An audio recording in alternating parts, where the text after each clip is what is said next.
শুরু করতে এটা আমার হচ্ছে বস। এর সাথে নিয়ে এসে আমি খুব খুশি, কারণ বাসায় একা একা রাইখা আসা আমার মনটা আসলে চাই নাই। রাত্রে আমি ওর বললাম যে যাবা কি, মানে গেছিলো নানির বাড়িতে। পরে আমি বললাম তাহলে চলো যাই।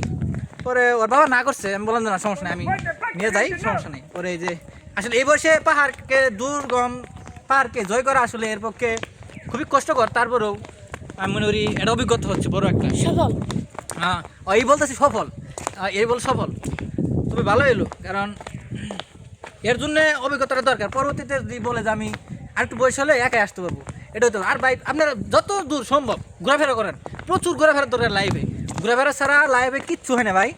অভিজ্ঞতার জন্য আমাদের সেন্সি বলতো, মানে আমাদের স্যার আর কি বলতো যে আপনারা যত পড়াশোনা করাচ্ছে ঘোরাফেরা করা ভালো, তবে অন্যায়ভাবে মানে অপরাধমূলক কাজ করে না, সঠিক পন্থায় আপনারা যদি ঘোরাফেরা করেন বা কোথাও যান, ট্যুর দেন, করেন, অনেক অভিজ্ঞতা হবে। এটা আপনাদের জন্য আমি মনে করি খুবই ভালো, আপনারা এটা করতে পারেন।